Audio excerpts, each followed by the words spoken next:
Assalamualaikum warahmatullahi wabarakatuh.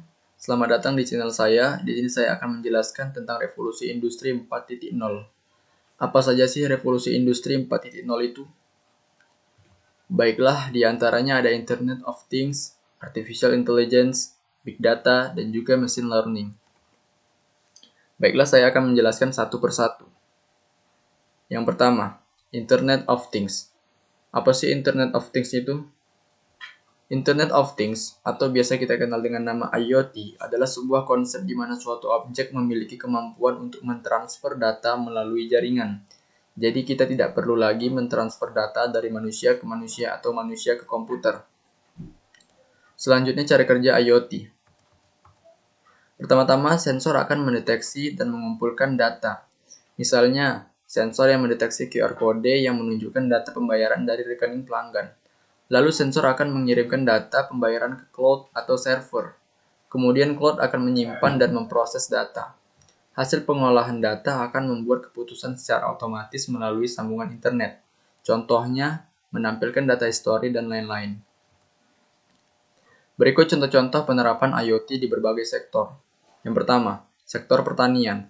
Penerapan IoT pada pertanian dapat berupa teknologi sensor untuk penggunaan air, sensor untuk mendeteksi hama, dan juga sensor yang mengetahui emisi lingkungan sekitar. Dengan penerapan tersebut, hasil pertanian dapat meningkat dengan pesat dan akurat. Yang kedua, sektor pendidikan. Hal yang sangat mungkin untuk dilakukan adalah monitoring, baik oleh guru maupun orang tua.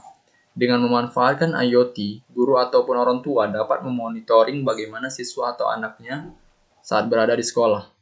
Orang tua bahkan dapat mengetahui keberadaan anaknya saat di sekolah dengan men-tag beberapa jenis sensor pada anak-anak di sekolah. Dengan sistem ini, orang tua bisa memonitor lokasi anak-anak saat di sekolah dan mendapat notifikasinya via internet. Yang ketiga, sektor keuangan. Pengaruh teknologi IoT menjangkau hampir semua aspek industri keuangan dari pemrosesan, pembayaran hingga layanan pelanggan. Tetapi area yang paling diuntungkan adalah keamanan transaksi pembayaran.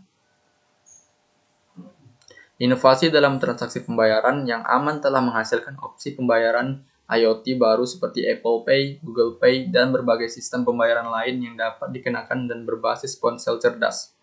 Yang keempat, sektor kesehatan. Memantau pasien secara remote. Salah satu contoh penerapan teknologi IoT dalam bidang medis adalah untuk memantau kondisi dan perkembangan pasien secara remote. Istilah yang dikenal dengan telehealth ini akan memungkinkan tenaga medis dan dokter untuk memantau perkembangan pasien secara remote tanpa perlu harus bertatap muka secara langsung. Yang kelima, sektor peternakan. Contoh lain dari penerapan IoT di peternakan adalah budidaya ikan. Nah, dengan adanya aplikasi budidaya ini dapat memberikan makan pada ikan secara otomatis dan diklaim dapat mengembangbiakkan segala jenis hewan air. Fitur dasar dari alat ini dirancang untuk memudahkan proses pemberian makanan agar berjalan sesuai jadwal, ketepatan dosisnya, dan mencatat data secara real time. Yang keenam, sektor transportasi. Salah satu aplikasi dari IoT pada kendaraan pribadi adalah autonomous car atau yang sering juga disebut dengan mobil tanpa pengendara. Mobil tersebut dapat mengenali lingkungan sekitarnya dan berjalan tanpa dikendalikan oleh manusia. Autonomous car dimaksudkan untuk menghindari kecelakaan. Seringkali kecelakaan terjadi akibat pengendara tidak fokus dengan apa yang dilakukan. Pengendara menggunakan telepon genggam atau melamun ketika berkendara. Dengan adanya autonomous car, diharapkan dapat mengurangi jumlah kecelakaan dan kerugian yang ditimbulkan. Oke, lanjut. Artificial Intelligence atau disingkat dengan AI. Artificial Intelligence adalah bidang ilmu komputer yang dikhususkan untuk memecahkan masalah kognitif seperti pembelajaran, pemecahan masalah, dan pengenalan pola. AI lebih cerdas dan belajar lebih cepat dengan lebih banyak data. Adapun beberapa proses dan cara kerja AI, yaitu memproses data, sistem akan menguji sekaligus mengukur performanya sendiri. Dari pengukuran tersebut, kemudian sistem bekerja untuk selanjutnya, memunculkan sebuah kemampuan baru. Tidak seperti tenaga manusia, AI tidak memerlukan istirahat. Hasilnya AI bisa mengerjakan banyak tugas sekaligus dalam waktu singkat. Dalam waktu yang bersamaan, AI juga akan belajar untuk meningkatkan kemampuan mereka. Dengan begitu, AI bisa mengerjakan tugas apapun yang diajarkan kepada mereka. Berikut contoh-contoh penerapan AI di berbagai sektor. 1. Sektor pertanian. Contoh penerapan AI di sektor pertanian ini dilakukan FJ Dynamics dengan mengembangkan berbagai mesin pintar atau smart machine untuk meningkatkan produksi dan keberlanjutan dengan mengurangi risiko dan menekan keharusan petani melakukan aktivitas fisik. Yang kedua, sektor kesehatan. Teknologi AI, dokter dapat memprediksi apakah pasien menuju kondisi perbaikan atau justru sebaliknya. Ketika sistem menunjukkan kondisi perburukan, para dokter dapat melakukan terapi untuk mencegah kondisi yang lebih parah. Selain itu, manfaat AI di dunia kesehatan juga dapat memudahkan dokter untuk mendeteksi kanker, yakni dengan memasukkan sejumlah data yang dibutuhkan seperti patologi anatomi, hasil pemeriksaan MRI, CT scan, dan pemeriksaan lainnya. Yang ketiga, sektor keuangan. Contoh penerapan AI di sektor keuangan baru-baru ini diumumkan oleh Visa, yaitu berupa Smarter Stand-in Processing. Kemampuan baru yang memanfaatkan real-time AI ini dapat membantu institusi keuangan mengelola otorisasi transaksi ketika terjadi gangguan pada layanan. Smarter Step menggunakan teknik deep learning untuk menganalisis transaksi yang sudah terjadi atas nama penerbit kartu kredit, membuat keputusan menyetujui atau menolak transaksi saat sistem offline karena ada gangguan. Visa sendiri sebelumnya sudah menggunakan AI dan neural networks untuk mencegah fraud. Smarter Step disebut-sebut sebagai inovasi berbasis AI pertama yang akan dibenamkan pada Global Processing Network VisaNet. Yang keempat, sektor pendidikan. Contoh penerapan AI lainnya di bidang pendidikan adalah pemanfaatan voice assistant di kelas. Kehadiran voice assistant seperti Amazon Alexa, Google Home, Apple Siri, dan Microsoft Cortana memungkinkan murid berinteraksi dengan materi pembelajaran tanpa harus berinteraksi dengan guru atau dosen, baik di ruang kelas maupun di rumah. Di lingkungan pendidikan tinggi, voice assistant berbasis AI dimanfaatkan untuk memberikan informasi seputar kampus. Dengan cara ini, mahasiswa tidak perlu lagi menenteng-nenteng buku panduan yang tebal atau bolak-balik harus mengunjungi situs web ketika mencari informasi tentang kampus. Yang kelima, sektor transportasi. Seiring perkembangannya, artificial intelligence mulai memasuki dunia otomotif. Salah satunya penerapan di bidang transportasi darat, salah satunya mobil, yaitu dengan menerapkan konsep mobil terbang modular yang dibuat untuk mengatasi permasalahan manusia pada umumnya seperti lamanya perjalanan dan kemacetan lalu lintas. Dan yang keenam, sektor peternakan. Salah satu contoh penerapan teknologi AI di sektor peternakan, khususnya budidaya, yaitu dalam hal membantu pembudidaya dalam memberikan pakan ternak di perairannya. Faktanya memberi pakan merupakan biaya terbesar bagi pembudidaya. Big Data. Big Data adalah kumpulan proses yang terdiri dari volume data dalam jumlah yang besar. Big Data memiliki beberapa fungsi dalam proses pengembangan dan penyempurnaan sebuah aplikasi.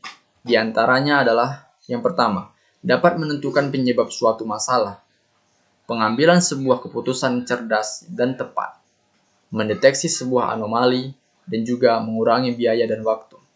Cara kerja Big Data. 1.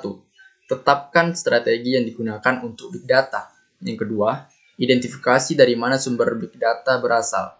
Ketiga, akses, kelola, dan simpan data apakah menggunakan warehouse database, cloud, data lake, atau Hadoop. Dan yang keempat, lakukan analisis data, ambil keputusan setelah mendapatkan hasil analisis data.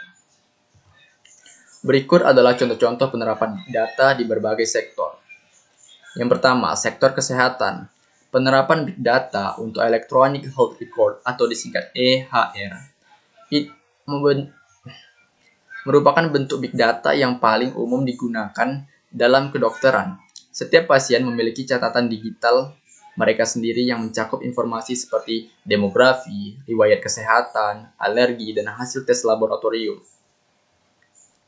EHR atau Electronic Health Record juga dapat mengeluarkan peringatan dan pengingat ketika pasien membutuhkan tes laboratorium baru dan melacak resep untuk melihat apakah mereka menggunakan sesuai anjuran. Yang kedua, sektor keuangan. Contoh penerapan big data juga bisa dilihat pada bidang perbankan. Lembaga keuangan dalam hal ini akan mengumpulkan serta mengakses wawasan analitik atas volume besar data tak terstruktur guna pengambilan keputusan yang baik. Karena analisa big data memungkinkan lembaga keuangan mengakses informasi yang dibutuhkan dengan menghilangkan sistem yang tumpang tindih. Yang ketiga, sektor transportasi. Big data juga diterapkan dalam bidang transportasi. Kemacetan sudah menjadi hal yang tidak terpisahkan di kota besar seperti kita Indonesia ini. Dengan data di GPS yang dimiliki oleh kendaraan warga kota, bisa dilakukan konversi menjadi kecepatan, percepatan dan juga durasi berhenti. Selain itu juga dilakukan konversi yang lainnya. Data konversi tersebut bisa digunakan untuk memberikan rekomendasi kapan waktu terbaik untuk berkendara dan waktu buruk di perjalanan kepada masyarakat. Dan yang keempat, sektor pendidikan. Sistem Big Data membantu pengajar untuk menilai siswa secara akurat dengan terus memonitor progres dan keunggulan mereka. Sebuah laporan dapat dikembangkan untuk menunjukkan bidang minat siswa yang akan membantu mereka dalam menentukan karir. Laporan tersebut juga akan menampilkan area yang perlu untuk diperhatikan sehingga pengajar dapat menentukan cara terbaik untuk menolong mereka. Baiklah yang terakhir, machine learning. Machine learning adalah mesin yang dikembangkan untuk bisa belajar dengan sendirinya, tanpa arahan dari penggunanya, seperti statistika, matematika, dan data mining, sehingga mesin dapat belajar dengan menganalisa data tanpa perlu diprogram ulang atau diperintah. Dalam hal ini, mesin learning memiliki kemampuan untuk memperoleh data yang ada dengan perintah ia sendiri. Mesin learning juga dapat mempelajari data yang ada dan data yang ia peroleh sehingga bisa melakukan tugas tertentu. Tugas yang dapat dilakukan oleh mesin learning pun sangat beragam, tergantung dari apa yang ia pelajari.